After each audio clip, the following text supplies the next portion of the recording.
Bienvenidos a nuestro podcast semanal Bolígrafos. Hoy seguiremos hablando de medicina. El podcast de la semana pasada, exitoso por lo demás, fue con el médico Julio César Aldana, quien nos entregó muchos detalles acerca de el cáncer que acaba de superar afortunadamente.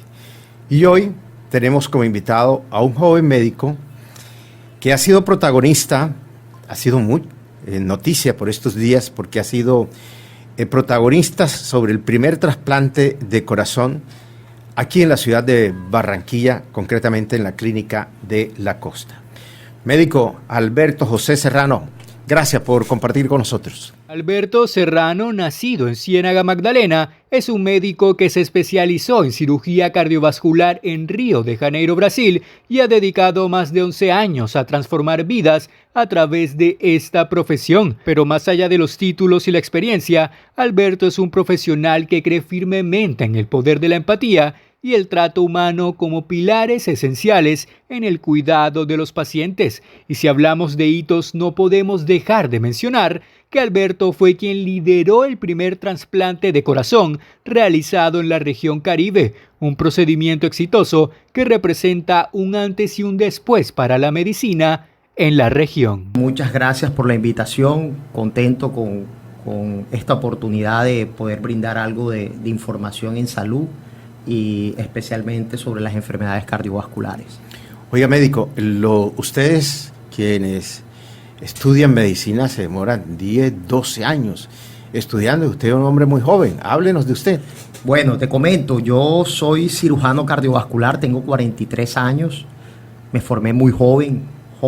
Me formé en Brasil. Hice 6 años de especialidad. Llegué hace 13 años. O sea, con 29 años ya yo era subespecialista. Y tengo 13 años trabajando en el área. Al comienzo me tocó bastante difícil porque, digamos, con 30, 32, 33 años, con cara de joven, de pronto al comienzo los pacientes no creen tanto. Lo ven a uno muy joven, no creían mucho. Y me tocaba dejarme hasta la barba. Pero bueno, gracias a Dios eso se invirtió y ya no hay necesidad porque los pacientes conocen mis resultados y las clínicas también. Qué bueno. ¿Hay muchos cirujanos cardiovasculares en Barranquilla? Creo que he contado con las manos. Ajá. En torno somos como 12, 13 cirujanos cardiovasculares en la ciudad. Más sin embargo, Barranquilla ha tenido un crecimiento exponencial de los servicios cardiovasculares. Cuando yo vine, solo existían 4 clínicas contadas con las manos: General del Norte, Asunción, Clínica Centro y Clínica La Costa. Imagínate, hace más de 20 años que solo estaba la Asunción y la Clínica General del Norte. Ya en estos momentos ya hay más de 11, 12 servicios cardiovasculares que a la final son de gran importancia y de gran servicio para los pacientes. ¿Pero suficientes para la demanda? Yo pensaría que sí, claro que sí, porque se distribuyó esa ubicación de los pacientes que anteriormente solo estaban siendo operados en 4 o 5 instituciones y operaban muchos pacientes, 30, 40 pacientes. Ya no es así. Está la Clínica Iberoamérica, Clínica del Caribe, Porto Azul, Altos de San Vicente. O sea, se han abierto una cantidad de servicios que, lógico, no tienen esos volúmenes grandes, pero se distribuyeron esa cantidad de pacientes. Se lo pregunto porque uno cuando, por ejemplo, va a buscar un especialista alergólogo, casi no hay. Entonces, muchos médicos generales, pero yo creo que todavía faltan muchos especialistas.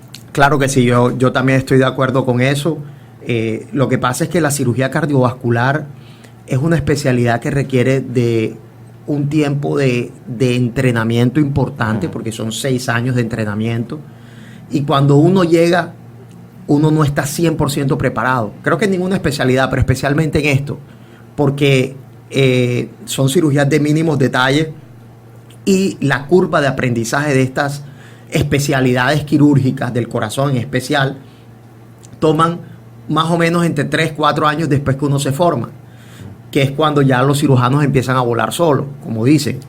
Entonces, digamos, ya con 13 años trabajo en varias clínicas, trabajo en la Clínica Iberoamérica, trabajo en la Clínica de la Costa, que soy, pues, digamos, el jefe del servicio cardiovascular, y trabajo en Santa Marta en la Clínica Vidanti, en Santa Marta.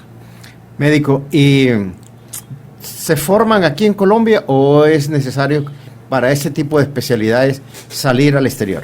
Bueno, como tú sabes y como la gente sabe, siempre hay una connotación con respecto a las especialidades quirúrgicas en Colombia, que son muy buenas. La formación en Colombia es muy buena, pero los cupos siempre hay una dificultad ante eso. Yo afortunadamente tuve la oportunidad de que me gradué un 20 de enero, que es mi día de mi cumpleaños, y yo el 25 de enero de ese mismo año ya me estaba yendo a Brasil a especializarme. Conté con esa oportunidad y no perdí tiempo prácticamente. Entonces, generalmente este tipo de especialidades, por el volumen que tienen los hospitales fuera, especialmente en Brasil, es mucho mejor, es más cómodo para el aprendizaje. Bueno, cuénteme cómo va la paciente, la que recibió el primer trasplante de corazón aquí en Barranquilla. Bueno, la paciente ya está en habitación, ella ya tiene más de un mes de operada, la cirugía fue el 5 de abril, está en un proceso de control de medicamentos. ¿Por qué? Porque estos pacientes reciben unos medicamentos que son importantes para evitar el rechazo agudo del injerto o el rechazo del injerto, en este caso el corazón. Y toca hacer unas mediciones de esos medicamentos. Entonces eso toma un tiempo mientras que se le dan los medicamentos. Hay que hacer unos controles de unas biopsias, que son unos exámenes que se hacen, que toman partes del musculito del corazón. Eso se hace de manera percutánea por un cardiólogo hemodinamista, esos controles que las pacientes tienen. Entonces todavía está en la clínica, pero ya está víspera de salir. Además de que ella es de etnia Guayú, no es de La Guajira, entonces sí, una de nuestras recomendaciones a la EPS es que por lo menos la tengamos aquí en Barranquilla entre 3 a 6 meses. ¿Hay pacientes en cola aquí en Barranquilla para este tipo de trasplante? No. La lista de espera a nivel nacional es de 23 pacientes, pero no tenemos pacientes en estos momentos en la lista de espera. De nosotros aquí en Barranquilla no. Médico, ¿cómo están las estadísticas de personas con afectaciones cardíacas? Bueno, las afectaciones cardíacas o las enfermedades cardiovasculares son la principal causa de muerte en Colombia y en el mundo. En Colombia y en el mundo. En el mundo aproximadamente se habla de por encima de unos 30 millones de personas se afectan del corazón. Un 32% de la población global está afectado con problemas cardíacos y Colombia no es la excepción. 31% de las personas generalmente sufren infartos. Entonces es un número alto, aparte de otras patologías, de las válvulas enfermas del corazón, de enfermedades cerebrovasculares, de enfermedades vasculares periféricas, que esto se debe mucho a los estilos de vida, la alimentación. O sea, esta es la enfermedad que sin duda alguna mata más gente a nivel global y en Colombia. Bueno, pero ¿qué es lo que afecta más? ¿El sedentarismo? ¿Qué es lo que más afecta a este tipo, o nos lleva a este tipo de situaciones? Te cuento, algo importantísimo es que esto es multifactorial. Esto no es una sola cosa. Sí. Y por ese motivo es que da más en el mundo. Porque nosotros los hombres, después de los 40 años, empezamos a desarrollar enfermedad aterosclerótica. ¿Qué es eso? Plaquitas pequeñas de grasa se acumulan en las arterias del cuerpo. Eso es natural nosotros en los hombres. Las mujeres por encima de los 50 años, cuando entran en la etapa de la menopausia y pierden sus hormonas de cardioprotectoras que las brinda su efecto de los estrógenos y todo eso. Si fumas, el tabaquismo, si te alimentas mal y si sufres de enfermedades metabólicas como la diabetes, o sea, azúcar alta en la sangre, hipertensión, hipercolesterolemia, si haces poco ejercicio, o sea, son múltiples factores que si se van juntando 2, 3, 4, 5 factores, lo lleva a uno a enfermedades cardiovasculares. Entonces, además de los factores genéticos, si nuestros papás, si nuestra mamá sufrió de algún problema cardíaco, posiblemente esa es una herencia que nosotros vamos a tener. ¿Cada cuánto es sano, bueno, recomendable que uno se haga este tipo de exámenes para ver cómo está el tema del corazón? Es importantísimo que nosotros los hombres después de los 40 años tengamos un chequeo ejecutivo de esto. Ajá. Las mujeres por encima de los 50, si no tiene algún tipo otra de enfermedades asociadas, si no es hipertensa, si no es diabética previa, pero por encima de los 40 los hombres, las mujeres por encima de los 50.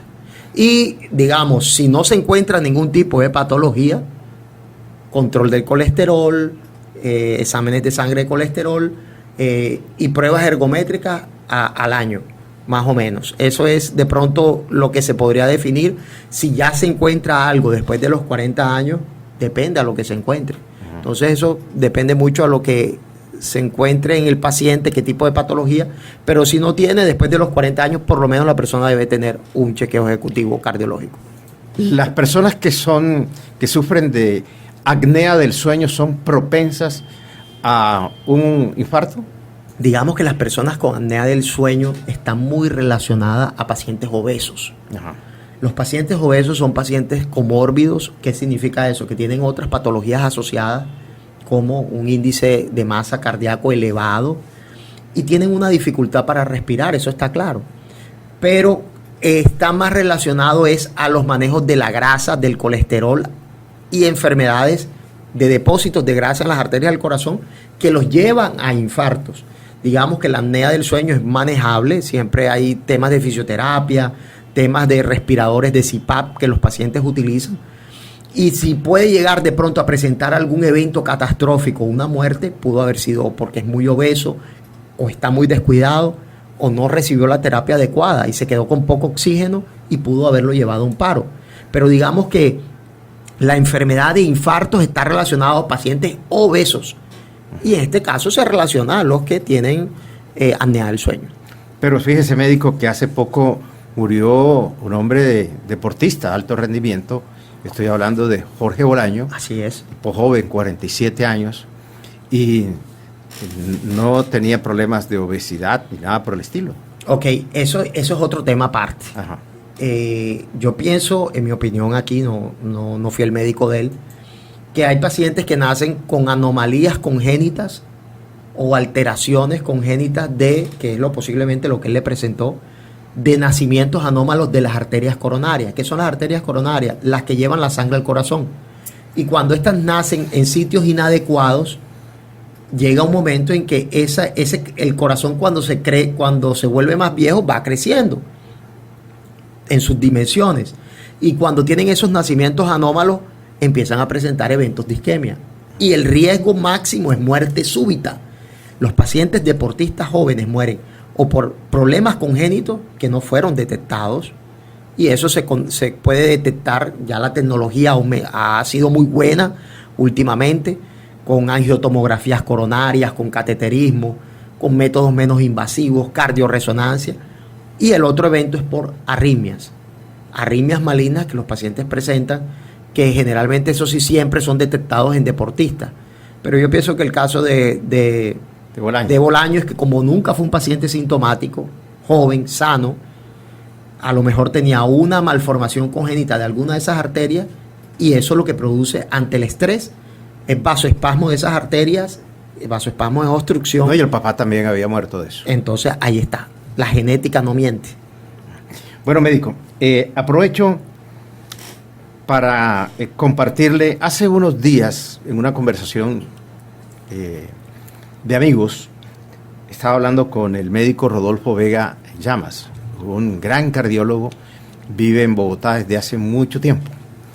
Y él me decía que el Holter, el que le mandan a uno, el Holter, la prueba de esfuerzo, que también le recomienda mucho a uno, ya no es lo necesario, que hay que dar un salto a un examen mucho más especializado que determina cuál es el porcentaje que uno pueda tener de riesgo del corazón.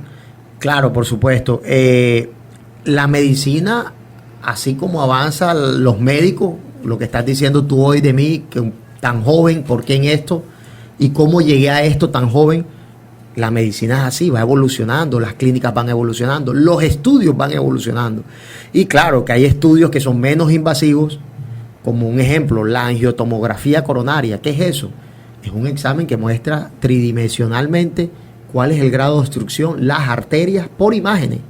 Entonces, son exámenes muy buenos que, digamos, te brindan un alto grado de confiabilidad y que cada vez la medicina cardiológica va mejorando y pasan a un segundo plano este tipo de exámenes, pero no nos olvidemos que estamos en Sudamérica, estamos en Colombia y que esos son herramientas de salud precario. Con un sistema de salud precario y que esos son herramientas fundamentales para llegar a un diagnóstico. No se puede decir que no sirve, claro que sirve, pero estamos en Latinoamérica, estamos en la costa caribe colombiana, estamos en Colombia y son exámenes vitales. Y este examen menos invasivo, pero un poco más profundo, ¿lo hacen ustedes en Barranquilla? En Barranquilla se hace, claro. Uno de los pioneros en ese examen aquí fue la Clínica La Costa.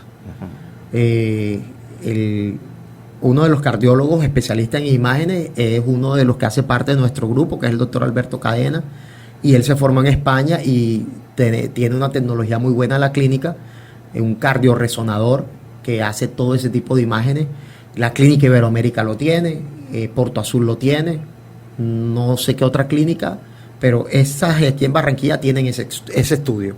Pero hay que pelear con la EPS o con la prepagada para que se lo autoricen. Lógico, porque es que sale creo que 20 veces más caro que un holter o una prueba de esfuerzo. Entonces, la invitación es pelee con su EPS y con la prepagada. Por supuesto, sí. Es que todo lo que siempre sea a beneficio del paciente y más si sufre alguna patología cardíaca, toca hacerlo.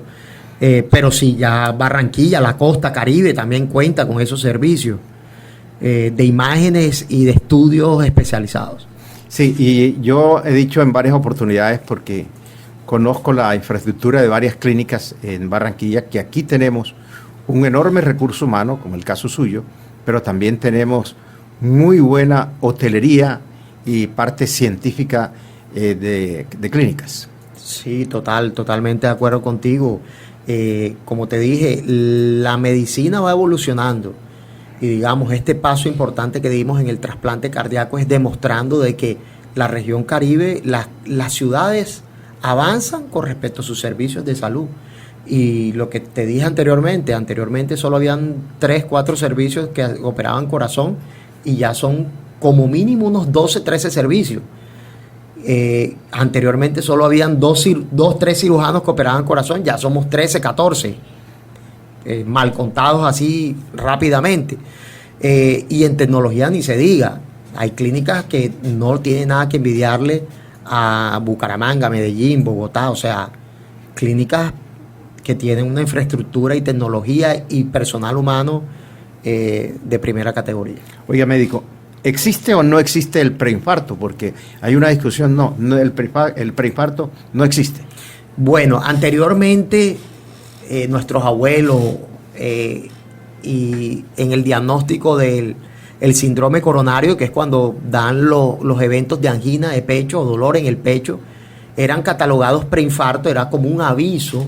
Ya ese término médico no se utiliza, lo utiliza más la población común. De pronto, para la gente que nos escucha hoy en día, se podría decir que un preinfarto es lo que es conocido ahora como una angina inestable. ¿Qué es eso? La angina inestable es que estamos nosotros dos sentados acá y empiezo a sentir dolor en el pecho en reposo y demora un tiempo considerable, que me pone criodiaforético, que es eso, frío, con dolor en el pecho, y ese dolor se me irradia a la mandíbula y al brazo izquierdo o al tórax o a la parte posterior de la espalda y se me quita. Ahí podríamos hablar de un preinfarto, pero médicamente no se habla, ya dejó de hacer. O sea, eso se llama síndrome coronario agudo como angina inestable, que no te pasó durante un momento, pero ya te volvió. Hay otro evento que es angina estable, que es cuando tú haces ejercicio. Cuando haces ejercicio y te da el dolor, se te quita. Eso es otro aviso importante de que estás cerca a un preinfarto en términos comunes. Médico, ¿hay he escuchado mucho que uno es el resultado de su alimentación? ¿Hay algún tipo de alimentos que pueden conllevar a los problemas coronarios? Claro que sí. Por ejemplo. Un ejemplo, todo este tipo de comidas callejeras, Chatarra, sí. la comida chatarra, Ajá. no hay duda de eso. Todo lo que es frito con aceites vegetales, harinas fritas, eso influye mucho. Existen unas dietas que son las dietas mediterráneas, que cardiovascularmente es la más conocida, que es basada en pescado, mariscos, pescado, salmón, aceite de oliva, semillas, que eso, digamos, y verduras, que es lo que se maneja en Europa. Por eso de pronto los europeos tienen un poquito de mejor salud cardiovascular que nosotros, porque comen menos comida chatarra. Está directamente relacionado a que los pacientes les vaya mejor, o las personas les vaya mejor con este tipo de alimentación. Entonces, si hay alimentos, claro, como te lo dije anteriormente, la comida chatarra es desastrosa, y si ya sufres de colesterol, de diabetes y de hipertensión, eso es una bomba para que la persona tenga problemas cardíacos sí o sí. La combinación de harinas, Digamos, depende del tipo de harina también. ¿Por qué? Porque si es una yuquita cocida, ajá, si es una papa cocida, lo de la tierra. lo de la tierra, digamos, son carbohidratos, se puede. Pero si es frito, empanadas, todo ese tipo de cosas, ya es diferente. Ya eso afecta de una u otra forma a la salud cardiovascular. Sí, y nosotros somos, por naturaleza, somos sancocheros. Como te digo, la educación con respecto a la salud alimentaria en Europa, que ellos tienen una dieta, que es la dieta mediterránea, es totalmente diferente a la dieta de nosotros. Entonces hay un aspecto muy cultural en Latinoamérica que nos afecta por lo que tú dices, el sancochito de tienda. Médico, eso ayudaría a explicar por qué hay tanta gente joven con ya afectaciones coronarias. Claro, eso, como te dije, es multifactorial. No es un solo factor, el factor alimentario, el tipo de comida que comes, la cantidad de comida que comes, si está relacionado a obesidad, a si no haces ejercicio, claro que sí. Por eso los gringos, los norteamericanos, tienen una pésima salud. Incluso nosotros tenemos mejor salud interna con todo y eso que comemos comida chatarra, pero ellos son peores, porque ellos son más obesos, hay más jóvenes obesos que en cualquier parte del mundo. Entonces sí está relacionado a la alimentación. ¿Y cómo nos va a nosotros, región Caribe versus otras regiones del país? Te cuento, no es tan malo. ¿Por qué? Porque nosotros, los caribeños, tenemos una oportunidad de tener el sol, tenemos una oportunidad de tener el mar, tenemos mejor calidad de vida para nuestros hijos, a diferencia de la gente que vive en Bogotá, que vive en las grandes ciudades, que el acceso al deporte, al aire libre, es más difícil. El estrés influye también, nosotros somos menos estresados, entonces podemos decir que esos aspectos de la vida nos favorece y nos favorece mucho. Bueno, y yo creo que el tema de parques aquí en Barranquilla ha contribuido, porque desde bien temprano la gente está caminando, haciendo ejercicio. Creo que eso hay que destacarlo. Total, la cultura es importante. La costa Caribe colombiana ha cambiado el chip. Hay muchos parques aquí en Barranquilla, Santa Marta, el mar, el hecho de tener mar, tener playa, eso relaja un poco más e influye también en que la calidad de vida en la costa sea mejor. Bueno, médicos, después de este salto que ustedes dieron en la Clínica de la Costa, que fue y ha sido noticia, el primer trasplante de corazón, usted nos decía en una entrevista radial que en otras ciudades ya eso es historia, es decir, se hace desde hace rato. ¿Qué viene ahora? ¿Cuáles son los nuevos desafíos? Bueno, nosotros para llegar a esto pasaron 40 años, es la realidad, y estábamos en deuda con la sociedad. Y los desafíos que se vienen ahora es principalmente que las EPS nos autoricen los pacientes. Uh-huh. Que digamos los cardiólogos de la región ya se rompió se rompió la barrera, porque los pacientes o las EPS lo mandaban para las grandes ciudades, o de pronto los cardiólogos, como no sabían o no la tenían clara de que existía o que hay un grupo en la costa Caribe, aquí en Barranquilla, que sabemos tratar este tipo de pacientes, pues ya lo miran al paciente de una forma diferente y pueden decir, hombre, vete a la Clínica La Costa. Están estos especialistas que pueden ayudarte en tu problema. Entonces, lo que se viene, pienso, es que una mayor demanda de pacientes para poder ofrecer este servicio. Segundo, que las políticas gubernamentales, regionales, también nos apoyen en el tema de donación de órganos, que es muy precaria aquí en la costa.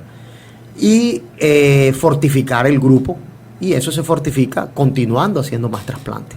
Entonces, estamos preparados y contentos por los resultados, pero sabemos que tenemos que luchar con otras cosas extra de lo médico que se presentan como desafíos.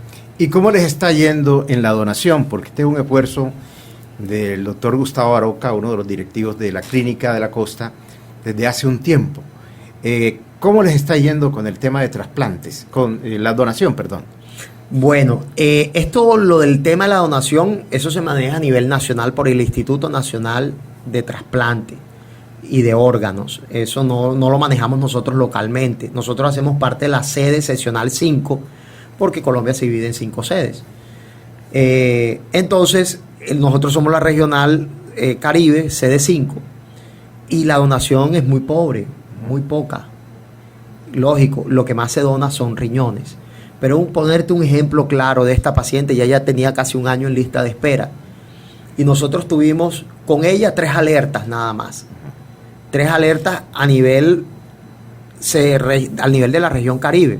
Pues ya decirte que íbamos a Bogotá a buscar un corazón y traerlo era muy difícil en la logística. Pero a nivel, solo salieron 3 oportunidades de corazón para ella, y de las 3 aprovechamos esta última.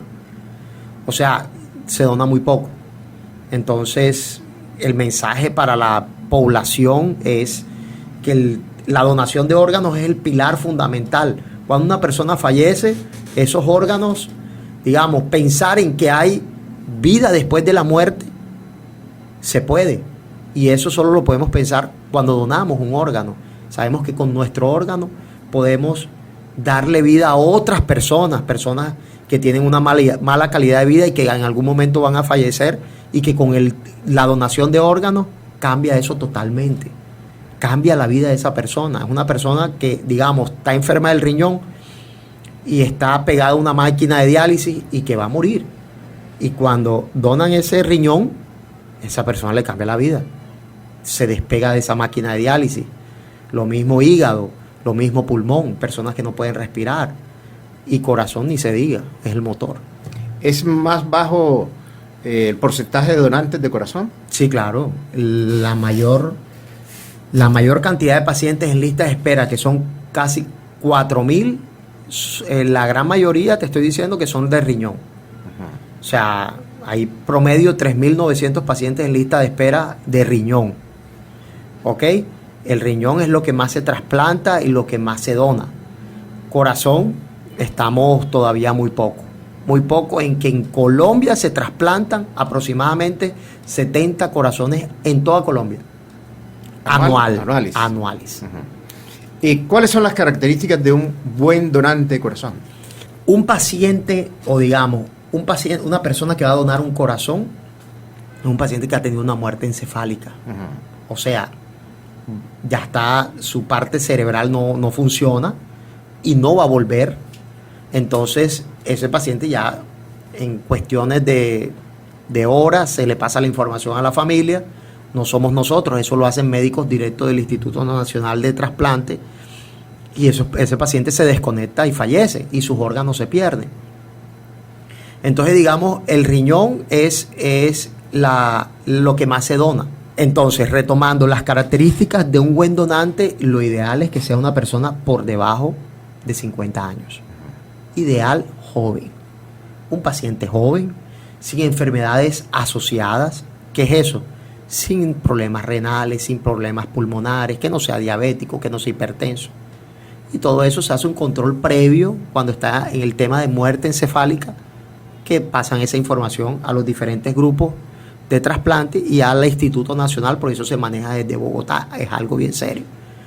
Otro, se realizan estudios previos, ecocardiogramas para ver cómo contrae ese corazón. Y que tenga un tipaje de sangre o un tipo de sangre muy característico o compatible con el paciente que va a recibirlo. Entonces ahí se realizan unas pruebas cruzadas, que no existan anticuerpos que rechacen ese corazón, y si todo eso da, y lo ideal, si es un corazón de una persona joven, es una mina de oro. Sí. Creo que la región más avanzada en donación de órganos es Antioquia, ¿verdad? Es Medellín, claro. En Medellín se realizó el primer trasplante y digamos... Y hay un poco de cultural también. Y es cultural, sí. En Medellín tiene una donación alta de donación de órganos. Sigue Bogotá, Bucaramanga y Cali. En ese ritmo. Nosotros somos los últimos que estamos en la fila. Médico, en promedio, ¿cuántas cirugías usted hace a la semana? En promedio realizo un término de 8 cirugías. Promedio. Casi que una diaria. Casi que una diaria, sí. Hay días que opero 2, hay días que opero 1, pero generalmente son 8 procedimientos semanales que hago en promedio. Sí. Yo converso con varios médicos y, por ejemplo, el doctor Díez Maloy me dice que ustedes se relajan. Sí, total. De por sí el día que no opero estoy muy ansioso. Pero yo creo que eso hace parte de la vida profesional de uno, la adrenalina que despliega todo este tipo de procedimientos complejos, porque digamos lo que es cirugía cardiovascular manualmente es lo más difícil que un ser humano puede hacer. Técnicamente, por los estudios, el que sabe operar un corazón sabe hacer cualquier cosa. Que lo ponga a hacer cualquier cosa, que sabe hacerlo, porque técnicamente, manualmente es lo más difícil que hacer. De esas 8 cirugías en promedio semanal, ¿todas son exitosas? Bueno, te cuento, hay pacientes que llegan muy malos, que digamos llegan en sus fases terminales de... Listo para la foto. Listo para la foto. Los resultados son muy buenos, muy buenos. El año pasado, en las 3 clínicas que trabajo, fue un promedio de 204 procedimientos, fallecieron 6 personas. O sea, unos números muy buenos. De 204 personas murieron solo 6, y porque estaban muy malos. Entonces yo creo que los números bordan a nivel internacional. Sí. No, médico, ha sido muy grato compartir con usted. De verdad, siempre destaco y resalto que se ha crecido mucho en el Caribe, particularmente en la ciudad, en recurso humano, en tecnología médica. Siempre lo digo. Gracias primero que todo por la invitación, gracias por esta oportunidad de hacer un bolígrafo entre nosotros sobre la realidad de lo que estamos viviendo hoy en día, de la salud en Colombia. No, la situación no está fácil, la situación en Colombia no está fácil en la salud, mas sin embargo, todo esto que estamos haciendo entre profesionales jóvenes es una muestra de que sí se pueden hacer las cosas y de que tenemos sueños y que podemos cumplirlo. La medicina no es fácil, tiene retos, pero poco a poco vamos logrando esos objetivos y lo vamos demostrando. Ya el examen ejecutivo además se hace en Barranquilla. Claro, cualquier cardiólogo te puede hacer un examen ejecutivo, pero como te digo... ¿Cuánto demora eso, médico? Yo creo que un par de 4 horas, mientras que se te hace un ecocardiograma estrés o una prueba de esfuerzo, electrocardiograma, pruebas de sangre y una buena evaluación por un cardiólogo clínico, porque, ojo, eso lo hace el cardiólogo clínico, yo soy el cardiovascular, yo soy el cardiólogo coopera. En torno a unas 3-4 horas ya tienes un sondeo claro de lo que necesitas, y si necesitas ya un estudio más profundo, como yo te dije anteriormente, una angiotomografía o algo, bueno, o que la EPS te lo dé, o lucharlo con la EPS o con la prepagada en caso tal, si la persona la tiene. ¿Cuántas especialidades hay en el tema coronario? En el tema coronario, cardiología tiene diferentes ramas. Cardiología clínica, que es el cardiólogo que hace los estudios, da medicamentos, y de ahí salen unas ramas. Cardiología hemodinamia, que es los que hacen los cateterismos y tratan las coronarias con stents. Estamos nosotros, que somos los cardiocirujanos, que hacemos las cirugías de bypasses coronarios. Digamos, ya cuando todas las arterias del corazón las tienes tapadas, que por cateterismo no se pueden destapar, ahí entramos nosotros a jugar un papel fundamental en este tipo de procedimientos. Y ya hay otros cardiólogos, los cardiólogos de arritmia, que son los electrofisiólogos, los cardiólogos de imágenes, que son los médicos que ya ven las imágenes profundas, este tipo de exámenes, angiotomografías, cardioresonancia, exámenes de viabilidad miocárdica. La cardiología tiene diferentes ramas que cada uno juega un papel fundamental, pero lo importante es armar un heart team, un equipo, donde cada uno juega un papel fundamental en la toma de decisiones de los pacientes para en beneficio de los pacientes. Sí. Bueno, voy a consultar aquí, voy a aprovechar aquí. Yo no puedo tomar tinto porque creo que me da arritmia. ¿Eso tiene algo que ver en algunos pacientes? Bueno, que existe una contraindicación total al tinto, toca ver qué tipo de arritmia es. Lo ideal es que te hagas un Holter EKG, un Holter cardíaco 24 horas para ver el tipo de arritmia, pero lo importante es hacértelo tomando tinto. Ah, ok. Ahí es donde va el quick de la situación. Te lo haces y empiezas a tomar tinto. Te tomas tu tinto en la mañana, te tomas tu tinto después del almuerzo, te tomas tu tinto en la tarde y bueno, en la noche uno no toma tinto. Y vemos qué es lo que desencadena. Porque lo que desencadena el tinto es una arritmia, pero es sinusal. Es una arritmia sinusal. Entonces, digamos, no es ¿Qué es eso? Una arritmia sinusal es una que se te aumenta la frecuencia cardíaca, pero no es mala. Ah, exactamente. Es como si estuvieras haciendo ejercicio Ajá. y el corazón se acelerara. Entonces, digamos, por eso no te vas a morir. Entonces, decirte que existe una contraindicación al tinto, pues de pronto no. Y la consulta que te doy es, hazte un Holter y toma tinto. Que lo que te va a hacer es que te va a aumentar la frecuencia y si el ritmo es sinusal, no tienes ningún problema. Es como si estuvieras subiendo y bajando unas escaleras. Esa es la realidad. Gracias, médico. Esa consulta me faltaba. Que tenga muchos éxitos, que siga teniendo muchos éxitos en su vida profesional. Muchas gracias por la invitación. Feliz por estar aquí, por compartir con ustedes, estimular a la gente a la donación de órganos. Esto es definitivamente el acto más bello que puede tener una persona en vida, diciéndolo a la familia de que si me muero, hey, donen mis órganos. Porque sabemos que es difícil que una persona cuando fallece, la familia no sabe asumir este tipo de situaciones. Pero si la persona lo dejó en claro, en vida, lo dijo, de por sí, ya en internet es muy fácil conseguir los links, simplemente quiero ser donante, Instituto Nacional de Salud y de Donación de Órganos, y te manda el link y llenas unos daticos y con eso ya eres un potencial donante. Entonces, lo importante es quererlo hacer, si ni Dios lo quiera pasar algo, y que la familia sepa. Porque la principal inconveniente en la donación es la familia. Temas religiosos, culturales, temas emotivos por la muerte de un ser querido, cercano, influye mucho a que no se done. Entonces, ese es mi llamado. La próxima semana volveremos con más temas, con más invitados aquí a nuestro podcast Bolígrafos.